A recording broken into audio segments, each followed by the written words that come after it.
ان حالات میں اللہ رب العزت نے پیارے حبیب صلی اللہ علیہ وسلم کو تسلی دی کہ یا رسول اللہ صلی اللہ علیہ وسلم آپ پریشان مت ہوئیے. اگر زمین پہ رہنے والے لوگ آپ کی بات کو نہیں مانتے تو کیوں پریشان ہوتے ہیں؟ آپ صرف زمین کی بات نہ کریں، آپ کی بات تو آسمان پر رہنے والے فرشتے بھی مانیں گے. اس لیے اللہ رب العزت نے اپنے پیارے حبیب صلی اللہ علیہ وسلم کو اپنے پاس بلایا. دیکھیں یہ سرکار دو عالم صلی اللہ علیہ وسلم کا معجزہ ہے. معجزہ کہتے ہیں عاجز سے نکلا ہے، بامانی عاجز کرنے والا، جو اللہ کے نبی صلی اللہ علیہ وسلم اللہ کے حکم سے کر کر دکھلا سکتا ہے، دکھلاتا ہے. دنیا کا کوئی بھی انسان اس طرح وہ عمل نہیں کر سکتا. پیارے حبیب صلی اللہ علیہ وسلم کا سب سے بڑا معجزہ قرآن کریم ہے. لوگوں نے قرآن کریم بنانے کی کوشش کی، یہاں تک کہ لوگوں نے سورۃ الکوثر کے برابر ایک سورت لکھی اور اس کو جو ہے کعبہ کے اندر معلق کیا، لٹکایا. سورۃ الفیل الم تر کیف فعل ربک باصحاب الفیل کے مقابلے میں سورت لکھی، انہوں نے لٹکایا. پھر اشعار لکھے جن کو سبع معلقات کہا جاتا ہے، آج بھی اردو بازار کی کتابوں میں وہ موجود ہیں اور درس نظامی کے نصاب میں شامل ہیں. اصل میں ان سے جو ہے نا بہت سارے اسباب ملتے ہیں، اس لیے ان کو شامل نصاب کیا جاتا ہے. تو وہ بھی لٹکائے، لیکن بالآخر خود وہ جو ہے نا معجز ہو گئے، عاجز ہو گئے کہ بھائی ہم اس طرح، ہم نے سورۃ کوثر کے مقابلے میں سورت لٹکا دی، فیل کے مقابلے میں سورت لٹکا دی، لیکن یہ تو نہ جو ہے نا اس کا نثر اس طرح ہے، نہ نظم اس طرح ہے، نہ فصاحت و بلاغت اس طرح ہے. اسی طرح جس طرح قرآن کریم معجزہ ہے، اسی طرح سرکار دو عالم صلی اللہ علیہ وسلم کے بہت سارے معجزات ہیں، جن میں ایک معجزہ وہ کیا ہے؟ معراج کا معجزہ ہے. اللہ رب العزت نے قرآن کریم میں اس کو بیان فرمایا ہے 15 پارے کے شروع میں، سبحان الذی اسری بعبدہ لیلا من المسجد الحرام الی المسجد الاقصی الذی بارکنا حولہ لنریہ من آیاتنا. پہلی آیت کے اندر، آیت نمبر 60 کے اندر، اسی طرح سورۃ النجم کے اندر آیت نمبر 8 سے لے کر 18 تک قرآن کریم نے اس کو تفصیل کے ساتھ بیان فرمایا ہے. اسی کے ساتھ احادیث متواترہ تقریباً 26 صحابہ اکرام سے واقعہ معراج منقول ہے. یہ میں بات اس لیے عرض کر رہا ہوں کہ بعض ساتھی وہ جو ہے نا سرکار دو عالم صلی اللہ علیہ وسلم کے معراج کے منکر ہیں. وہ کہتے ہیں کہ اللہ کے نبی صلی اللہ علیہ وسلم کو معراج ہوا، لیکن روحانی طور پر ہوا، جسمانی طور پر نہیں ہوا. لیکن اللہ کے نبی صلی اللہ علیہ وسلم کو حقیقتاً بات یہ ہے کہ پیارے حبیب صلی اللہ علیہ وسلم کو جو معراج ہوا وہ روح مع الجسد کے ساتھ ہوا، روح مع الجسد کے ساتھ ہوا. تو خیر اللہ رب العزت نے اسی تذکرہ فرمایا. استاد محترم ہیں ہمارے، وہ فرمانے لگے ایک شخص اپنی تحریر اور تقریر کے اندر اس چیز کا شد و مد کے ساتھ رد کیا کرتا تھا کہ پیارے حبیب صلی اللہ علیہ وسلم کو جو معراج ہوا وہ روحانی ہوا، جسمانی نہیں ہوا. اللہ کا نظام، اللہ کا نظام. فرمانے لگے کہ ایک ہم بھی ان سے واقف ہیں، استادوں نے ہمیں بھی نام نہیں بدلایا. دیکھیں یہ ہوتی ہے بات کہ نام نہیں بدلایا. فرمایا کہ دیکھو بس اس نے توبہ کر لی. اس کے بعد اللہ کا نظام اتفاق اس طرح ہوا کہ عمرے کے لیے ہم جا رہے تھے. اب جس وقت عمرے کے لیے ہم جا رہے تھے تو میری ساتھ پر ایک سیٹ پر وہ بیٹھا ہوا تھا، وہ شخص احرام آپ کو پتا ہے جو پاکستان سے جاتے ہیں وہ یہی سے باندھتے ہیں، احرام انہوں نے باندھا ہوا تھا. اس کے بعد اس وقت جہاز بلندی پر گیا، 10,000 فٹ یا اس سے زیادہ بلندی پر گیا، تو اعلان ہوا کہ آپ زمین سے اتنے فٹ بلندی پر سفر کر رہے ہیں اور اتنے وقت کے بعد آپ جو ہے نا جگہ اتر جائیں گے. استاد محترم نے مجھ سے فرمایا کہ کیا حال ہے؟ ٹھیک ہے، حال احوالات بات ہوئی تو فرمانے لگے کہ آپ جو زمین سے آسمان کی اتنی بلندی پر ہو، آپ یہ بتلاؤ آپ کی روح ہے یا جسم کے ساتھ ہوا؟ انہوں نے کہا کہ میں روح آج جسم کے ساتھ کتنی بلندی پر. اچھا، جب آپ روح مع جسم کے ساتھ زمین سے آسمان کی 10,000 فٹ بلندی پر جا سکتے ہو، یہ آپ نے خود، انسان نے عقل اختیار کی، جہاز ایپسولا وغیرہ تمام چیزیں ایجاد کی، انسان ان کی بلبوتے پر آسمان کی بلندیوں کو چھو سکتا ہے. زمین سے اتنا اونچا جا سکتا ہے، جسم کے ساتھ جا سکتا ہے، تو پیارے حبیب صلی اللہ علیہ وسلم پھر اس سے بھی بلندی پر روح مع جسم کے ساتھ جب لے جانے والا ہوں اللہ رب العزت ہو، کیوں نہیں جا سکتے؟ ان کی آنکھوں سے آنسو نکل آئے. بات سمجھ آ گئی؟ سمجھانا مقصود تھا، تو اس لیے میں نے یہ بات اس لیے عرض کر دی کہ بعض ساتھی وہ اس کے منکر ہیں، حالانکہ انکار نہیں کرنا چاہیے. انکار کیوں نہیں کرنا چاہیے؟ تھوڑی سی بات عرض کر دیتا ہوں کہ دیکھیں، اگر روح کو معراج اور اسراء ہوا ہوتا تو مشرکین مکہ کبھی بھی سرکار دو عالم صلی اللہ علیہ وسلم سے یہ سوالات نہ کرتے کہ آپ بیت المقدس گئے ہیں، وہاں پر آپ ہمیں بتلا دیجئے کہ بیت المقدس کے کتنے دروازے ہیں، کتنے ستون ہیں، کتنی کھڑکیاں ہیں، آپ نے کیا کیا دیکھا؟ آپ میں سے کوئی شخص مثال کے طور پر کوئی خواب دیکھتا ہے، آپ لوگوں کے سامنے بیان کرتے ہیں یہ خواب دیکھا ہے، کوئی بھی آپ صاحب عقل آپ سے یہی پوچھے گا کہ آپ نے خواب کے اندر کیا کیا دیکھا، یہ تفصیلات بتائیں. میں خواب دیکھا ہے، کیا پوچھے ہو، میں کوئی کیا تو نہیں ہوں. مشاہدات وہ چیز ہوتی ہے، خواب وہ چیز ہوتی ہے. خواب کے متعلق کوئی بھی کسی دوسرے شخص سے رشتہ نہیں ہے. ہاں جب کوئی شخص کہے میں فزیکلی طور پر روح مع جسم کے ساتھ گیا ہوں، میں فلانے مقام پر گیا ہوں، تب لوگ سوالات کرتے ہیں. اسی طرح مکہ کے لوگوں کو بھی اشکال ہوا کہ روح مع جسم کے ساتھ کس طرح ہو سکتا ہے کہ انسان مکہ سے اور بیت المقدس فلسطین تک جائیں، جو کہ اس وقت اونٹوں پر 40 راتوں کا سفر تھا. اور پھر جو ہے نا بیت المقدس سے لے کر پہلے آسمان پر، دوسرے پر، تیسرے پر اور ساتویں پر، پھر اس سے اوپر جو ہے نا عرش معلیٰ پر کس طرح ہو سکتا ہے؟ تو اس لیے جو ہے نا کفار مکہ نے اعتراض کیا. محترم سامعین، جس وقت اللہ کے نبی صلی اللہ علیہ وسلم کو اللہ رب العزت نے اپنے پاس بلائے، بڑے مشاہدات اللہ کے نبی صلی اللہ علیہ وسلم نے کروائے، اللہ رب العزت نے پیارے نبی صلی اللہ علیہ وسلم کو کروائے. ان میں ایک یہ بھی تھا، اللہ رب العزت نے پیارے نبی صلی اللہ علیہ وسلم کو یہ اعزاز اکرام سے نوازا کہ تمام کے تمام انبیاء علیہ السلام کو بیت المقدس کے اندر جو ہے نا جمع فرمایا، اور اللہ کے نبی صلی اللہ علیہ وسلم انبیاء علیہ السلام کے امام بنے. چھوٹی جو ہے نا فضیلت نہیں، انبیاء علیہ السلام کا امامت کا جو شرف بخشا وہ سرکار دو عالم صلی اللہ علیہ وسلم کو بخشا. اس کے بعد آسمان دنیا پر گئے. اصل جو مشاہدات جس کی طرف میں آپ کی طرف جو ہمارا موضوع بھی یہی ہے اور موضوع بھی یہی ہے، اللہ کے نبی صلی اللہ علیہ وسلم کو مشاہدات کرائے گئے. اللہ کے نبی صلی اللہ علیہ وسلم فرماتے ہیں جس فرشتے کے پاس بھی میرا گزر ہوا یا جس فرشتے سے بھی میں ملا، اس نے کھلکھلا کر ہنس کر میرا جو نا ان سے ملاقات کی اور دعائیں دی، سوائے ایک فرشتے کے. میری جس وقت ان سے ملاقات کروائی گئی وہ جہنم کا داروغہ تھا، جس کا نام مالک ہے. زخرف کے اندر اس کا تذکرہ موجود ہے 26 نمبر کے اندر، یا مالک یقضی علینا ربک قال انکم ماکثون. تو جس وقت ان کے ساتھ میری ملاقات کروائی تو روایت میں آتا ہے کہ ان کے چہرے پر خوشی کے آثار نمودار نہیں ہوتے. علماء محدثین فرماتے ہیں اگر کبھی وہ خوش ہوتا تو یہ موقع تھا اس کا خوش ہونے کا، لیکن وہ اس وقت موقع پر بھی خوش نہیں ہوا، مسرت اس کے چہرے پر نہیں آئی.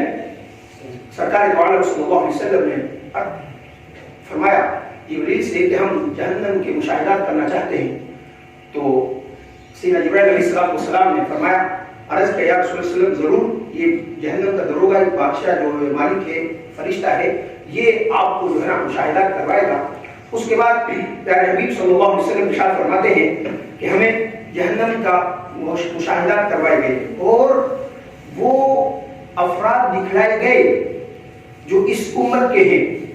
اس امت کے وہ افراد دکھلائے گئے جو منکرات کے اندر مبتلا ہیں، جو فاحشات کے اندر مبتلا ہیں، اسی طرح جو اللہ کی نافرمانیوں کے اندر مبتلا ہیں. میرے عزیز دوستو، آج ہم ان کا تھوڑا سا تذکرہ کریں گے اور ہم دیکھیں گے کہ ہمارے اندر تو وہ منکرات، فاحشات اور اللہ رب العزت کی منہیات کے اندر ہم تو شامل نہیں.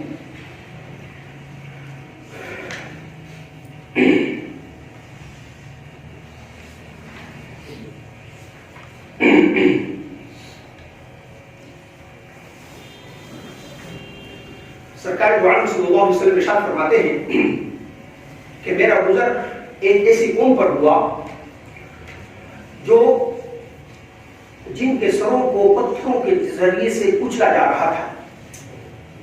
سر کو نیچے رکھ کر نیچے پتھر تھا, اوپر سے پھر پتھر مارا جاتا, سر ریزہ ریزہ ہو جاتا, اس کے بعد آنن فانن ہو پہلی حالت پہ آ جاتا.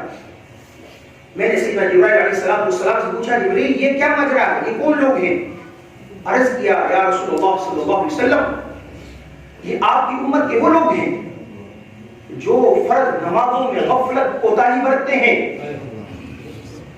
میرے ساتھیوں, بڑا حساس مسئلہ ہے. یہ آپ کی امت کے وہ لوگ ہیں جو فرض نمازوں میں کوتاہی اور سستی برتتے ہیں. آج میرا معاشرہ میرے سمیت کس طرف ہم چل پڑے ہیں. سورہ مدثر کا آپ مطالعہ کر فرمائیں, قرآن کریم میں اللہ رب العزت ارشاد فرماتے ہیں کل قیامت کے دن بھی جس طرح یہاں پر ہم آپ ملتے ہیں اسی طرح جنت والے جہنم والوں کو پہچانیں گے اور باتیں ہوں گی. سو آراف کے اندر بھی ہے کہ اہل جہنم اہل جنت سے کہیں گے ہماری طرف صرف پانی کا ایک گھونٹی اڑیل دیجئے. اہل جنت والے فرمائیں گے کہ اللہ رب العزت نے اہل جنت کا کھانا پینا اہل جہنم پر حرام فرما دیا ہے. اس وقت یہ جو ایک دوسرے سے پہچاننے والے لوگ پوچھیں گے ما سلککم فی سقر, تمہیں کس جرم کی پاداش میں جہنم میں ڈالا گیا. قرآن کریم ارشاد فرماتا ہے وہ اہل جہنم کیا کہیں گے, قالوا, وہ کہیں گے لم نک من المصلین, ہم نماز نہیں پڑھتے تھے. محترم سامعین, اللہ کے نبی صلی اللہ علیہ وسلم کیا ارشاد فرماتے ہیں ایمان اور کفر کے درمیان حد فاصل کیا ہے, نماز کا ترک کر دینا ہے. میں یہ بات پہلے بھی عرض کر چکا ہوں. بعض ائمہ فرماتے ہیں کہ جس شخص نے جان بوجھ کر نماز چھوڑ دی اس نے کفر اختیار کیا. ایسے شخص اگر مر جاتا ہے وہ فرماتے ہیں کہ ایسے شخص کا نہ جنازہ پڑھو نہ ایسے شخص کو مسلمانوں کے قبرستان میں دفناؤ. لیکن بعض ائمہ جن میں نعمان بن ثابت المعروف امام ابو حنیفہ رحمۃ اللہ علیہ فرماتے نہیں, اس نے جرم عظیم تو کیا ہے, اتنا بڑا جرم کیا ہے کہ یہ ناقابل معافی ہے, لہذا ایسے شخص کو گرفتار کرے حکومت وقت اور اس کو دورے مارے, اس اچھی سے ٹھکائی کرے. جس وقت تک یہ توبہ طائب نہ ہو جائے اس وقت تک اسے جیل سے رہا نہ کیا جائے. ہاں, جب یہ توبہ پکی کر لے کہ آئندہ کے بعد نماز نہیں چھوڑوں گا, اس وقت تک اس کو جیل کے اندر رکھا جائے گا. جب توبہ کر لے پھر چھوڑ دیا جائے گا. آپ اندازہ لگائیں. آج میرے سمیت ہمارے بچے اگر صرف 2-3 سکول نہ جائیں, کالج یونیورسٹی نہ جائیں, کام پر نہ جائیں تو پورا گھرانہ پریشان ہو جاتا ہے کہ یہ اپنے مستقبل کو خراب کر رہا ہے. اگر یہ پڑھے گا نہیں تو اس کا مستقبل خراب ہو جائے گا. میرے عزیز, اس مستقبل کی ہم بات کر رہے ہیں, پریشان ہو جاتے ہیں. جو چند لمحوں کا, چند سالوں کا مستقبل ہے, جو ہمیشہ ہمیشہ کا مستقبل ہے, کبھی ہم نے ہمارے ذہن کے اندر اس کا تصور آیا کہ ہمارے بچے 20 دن ہو گئے میرے سمیت میرے بچے بھی مسجد میں کبھی نہیں گئے, میرے بچے نے کبھی یہ زحمت نہیں فرمائی کہ صبح اٹھ کر اللہ کے سامنے سجدہ ریز ہو جاؤ. کبھی ہمارے اگر ذہن کے اوپر تصور نہیں آیا تو اپنے ایمان کی فکر کرنی چاہیے کہ ہمیں دنیا کا تو فکر لاحق ہو گیا کہ بچہ اسکول نہیں جا رہا, تعلیم نہیں جا رہا, یونیورسٹی نہیں جا رہا, یا یہ جو ہے نا کام پر نہیں جا رہا, تو ہم فکر مند ہو گئے. لیکن اگر بچہ نماز نہیں پڑھ رہا تو ذرا برابر بھی ہمارے اندر جو ہے نا وہ کسی قسم کا خوف اور خطر اور ڈر پیدا نہیں ہوا. یہ تو چند دن کی زندگی ہے, آج نہیں تو کل, کل نہیں تو پرسوں ختم ہونے والی ہے. جو ہمیشہ ہمیشہ کی زندگی ہے ہم اس سے کیوں غافل ہو گئے ہیں؟ محترم سامعین, اس لیے نماز کی کتنی بڑی اہمیت ہے. پیارے حبیب صلی اللہ علیہ وسلم کو یہ مشاہدہ کروایا گیا تو کیا ارادہ ہے, خود اور اپنے بچوں کو نماز پر پابند کریں گے کہ نہیں کریں گے, تاکہ ہم اس عذاب سے جو پیارے حبیب صلی اللہ علیہ وسلم خود بنفس نفیس اپنی مقدس آنکھوں سے دیکھ کر آئے ہیں اور امت کو بتلایا ہے. دیکھیں, اگر ہم والدین ہیں, بات ساتھ اعتراض کر دیتے ہیں ہم والدین ہیں, بچے کہنا نہیں مانتے, لیکن ہمارا کام ہے ترغیب دینا, ترغیب ڈرانا, پیار محبت کے ساتھ. شریف نے بھی کہا 7 سال کا ہو جائے ترغیب دو, مسجد کی طرف لاؤ. 3 سال تک اس کو ترغیب آ جائے گی کہ مسجد کے اندر آتے ہیں، اللہ کے سامنے سجدے ہوتے ہیں، کھڑے ہوتے ہیں، نماز پڑھتے ہیں۔ اگر 10 سال کے بعد بھی نہ پڑھے تو ذرا اس کی سرزنش کری جائے گی، اس کو ذرا مارا جائے گا۔ لیکن اگر ہم نے اس کے ذہن کے اندر پہلے یہ بٹھا دیا کہ نہیں، نماز ضروری نہیں، اسکول جانا ضروری ہے، نماز ضروری نہیں، کالج جانا ضروری ہے، تو بچے کے اندر بھی نہیں رہے گا۔ میرے عزیز دوستوں، اس کے بعد اللہ کے نبی صلی اللہ علیہ وسلم کو ایک اور مشاہدہ کروایا گیا، فرمایا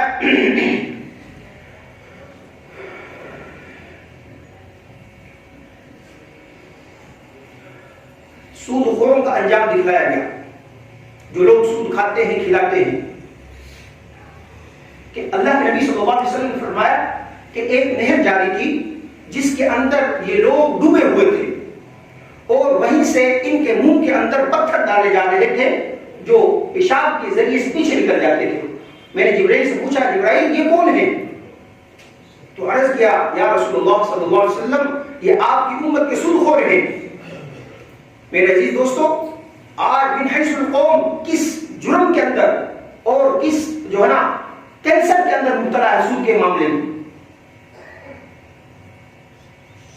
اگر آج جو ہے نا شرعی عدالت فیصلہ دے دیتی ہے کہ بھئی آپ نے اس سودی نظام کو ختم کرنا ہے، وقت بھی دیتی ہے، یعنی آنی فان نہیں، 5 سال کا کوئی کم وقت نہیں، اور متبادل نظام موجود ہے، لیکن اس کے باوجود ہم ہی میں سے بعض جو ہے نا وہ اعلیٰ عدالتوں میں جاتے ہیں کہ ہم اس کے خلاف جاتے ہیں، تو آپ خود اندازہ لگائیں کیا پھر ہم ترقی کر سکتے ہیں؟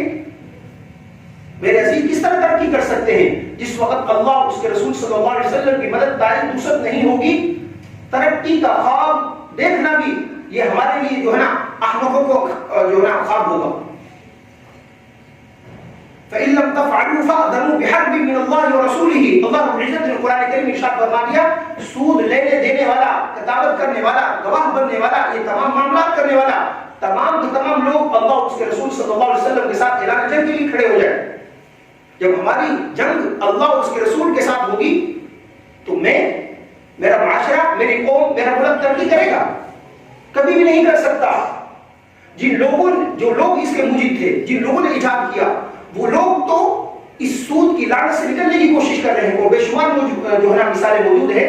کتنے بینک ہیں یورپ کے اندر جو آج سود فری چل رہے ہیں، ان کو پتا ہے یہ کوئی انسانیت ہے کہ جو غریب ہے وہ بیچارہ 2 روٹی کے لیے ترسے، امیر کے کتے بھی بکرے کھائیں؟ یہ کہاں کی انسانیت ہے؟ غریب جو ہے نا سسکیاں لیتے ہوئے اس دنیا سے رخصت ہو جائے، اور امیر کی عیاشی نام کیا؟ میرے عزیز دوستو، اس لیے کم ترین گناہ جو ہے نا، پیارے حبیب صلی اللہ علیہ وسلم نے ارشاد فرمایا، کم ترین گناہ یہ ہے کہ انسان اپنی ماں کے ساتھ زنا کرے گا۔ کون سا ایسا شریف انسان ہے جو یہ سوچ بھی سکتا ہے؟ یہ کم وبال نہیں۔ اس لیے ہم کیا کر سکتے ہیں؟ ہمارا دائرہ کار کیا ہے؟ میرا اور آپ کا دائرہ کار یہ ہے کہ اگر ہمارے اکاؤنٹس سودی بینکوں میں ہیں، ان کو فی فور ختم کر کر جو غیر سودی بینک ہیں ان میں ڈالا جائے، اپنے پیسوں کو بھی ان میں رکھا جائے، پھر کیا ہوگا؟ یہ خود انشاءاللہ راہ راست پر آئیں گے۔ مثال کے طور پر ہمارا علاقے میں ہربنس پورہ میں ایک کالج بنا، ساتھ ہی بات الحمدللہ اکثریت ہماری دیندار کی، الحمدللہ۔ کیا ہوا؟ اب آپ جانتے ہیں کہ بچیوں کے تعلیم کے حوالے سے بعض حضرات بڑے حساس ہوتے ہیں، وہ کہتے ہیں ہم کو تعلیم ایجوکیشن نہیں دلوانا چاہتے بچیوں کو، انفرادی طور پر ہم اعلیٰ تعلیم تک جائیں گے۔ اب ان ساتھیوں نے جو ہے نا بچیوں کا کالج بنایا، میں علاقہ بھی بتا دیا آپ کو، ہربنس پورہ کے علاقے میں بچیوں کا صرف کالج بنایا، وہاں پر اتنی بچیاں آئیں کہ ان کے پاس جگہ ختم ہو گئی۔ اب دوسرے افراد بھی کہنے لگے بھائی یہ تو ہم سے آگے نہیں کریں گے پیسے کمانے میں، ظاہر وہ بھی فیس لیتے ہیں، ہم نے بھی فیس لینی، کیوں نہ ہم ان کا جو ہے نا پارٹیشن کر کر بچیوں کا تعلیم کا نظام علیحدہ کر دیں۔ بہت سارے کالجوں نے یہ کام کیا۔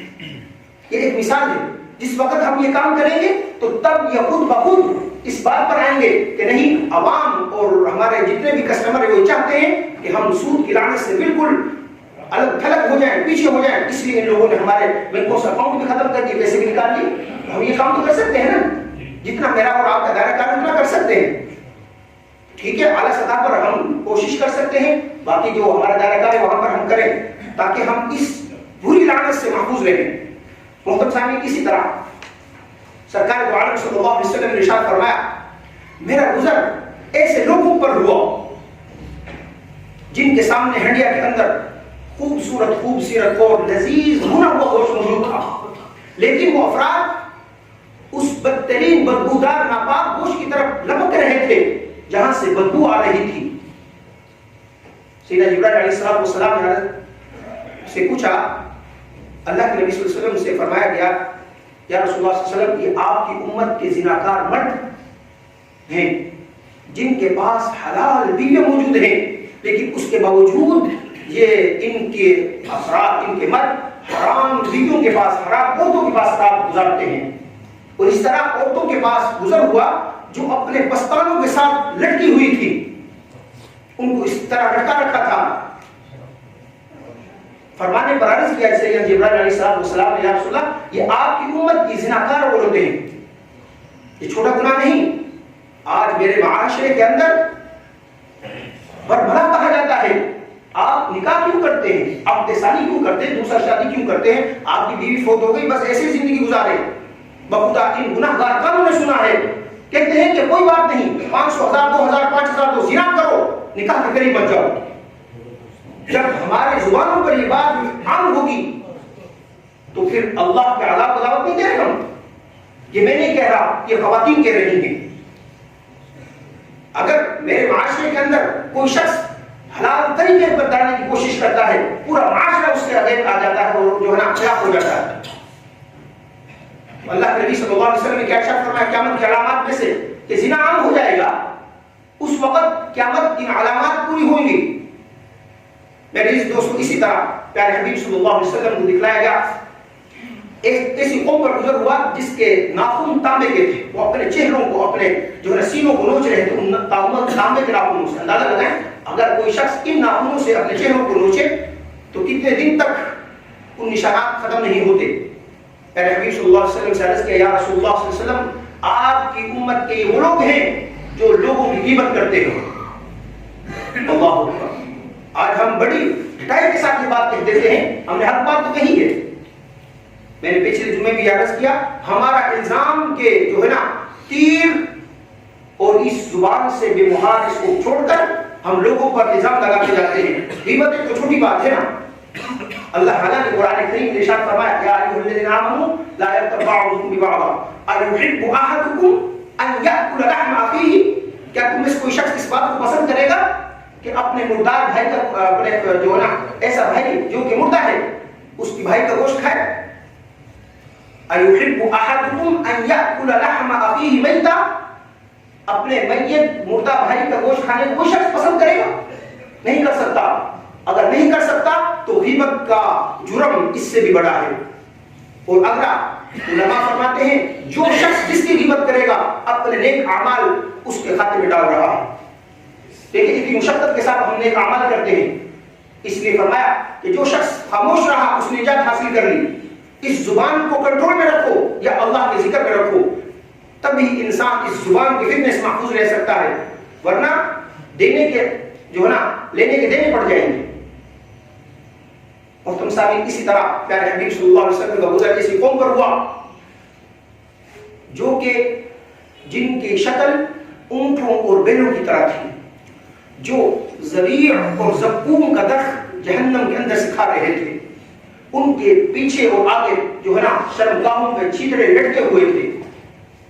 زقوم ایسا خطرناک درخت ہے، اگر اس کا ایک قطرہ شہد کے اندر ڈال دیا جائے نا، شہد کتنا میٹھا ہوتا ہے، کڑوا ہو جائے، انسان پی نہ سکے، وہ جہنم کی خوراک ہوگی۔ وہ لوگ جہنم کے اندر کھا رہے تھے، ان کی شکل و صورت اونٹوں کی طرح بڑا بڑے ان کے جو ہے ہونٹ تھے، اور گائے بھینسوں کی طرح ان کے بڑے بڑے ہونٹ تھے، اس طرح بڑے جو ہے نا ان کے جسم تھے۔ ایک روایت کے اندر ہے اتنے بڑے جسم تھے ان کے جس طرح رہنے کے مکانات ہوتے ہیں، اور ان کے اندر اژدہا اور سانپ دور سے باہر سے نظر آ رہے تھے۔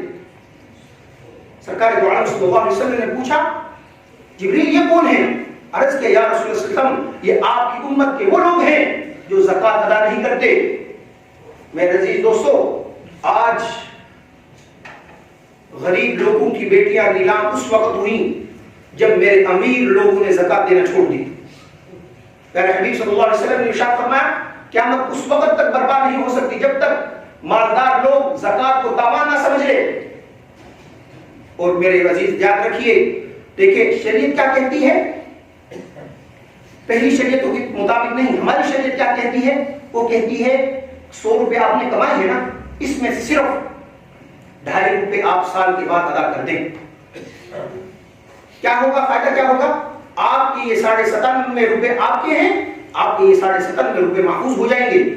اگر تم نے 2.5 روپے ادا نہ کیے تو پھر کیا ہوگا، یہ 97.5 روپے بھی طرف ہلاک برباد ہو جائیں گے. بے شمار واقعات میرے اور آپ کے سامنے ہیں. اور جو عذاب ہوگا آخرت کا، یہ دنیا کا ہے، آخرت کا عذاب اس الگ علیحدہ ہے. یہ مشاہدات سرکار دو عالم صلی اللہ علیہ وسلم کو کروائے گئے.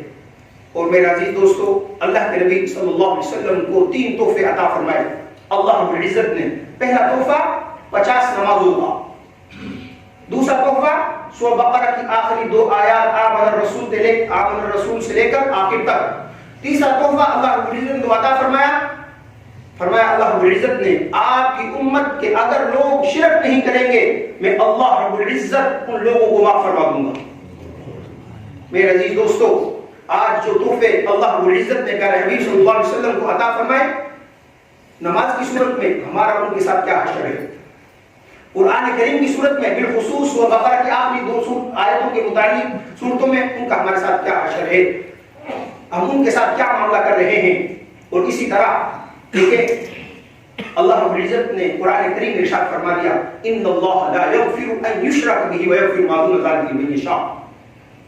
اس تحفے کے اندر یہ بھی ہے جو شخص مشرک نہیں ہوگا اگرچہ گناہگار ہے، اللہ رب العزت اپنے فضل سے ایک نہ ایک دن اس کو معاف فرما دے. لیکن مشرک فرمایا لا یغفر، اللہ رب العزت ارشاد فرما دے الاعلان، جو شخص بھی اللہ کی ذات صفات کے اندر شرک کراتا ہے اللہ پاک اس کی مغفرت نہیں فرمائیں گے. اللہ رب العزت سے دعا ہے کہ اللہ پاک مجھے اور آپ کو جو مشاہدات سرکار دو عالم صلی اللہ علیہ وسلم کو کروائے گئے ہیں اللہ پاک میری اور آپ کو ان سے حفاظت فرمائے.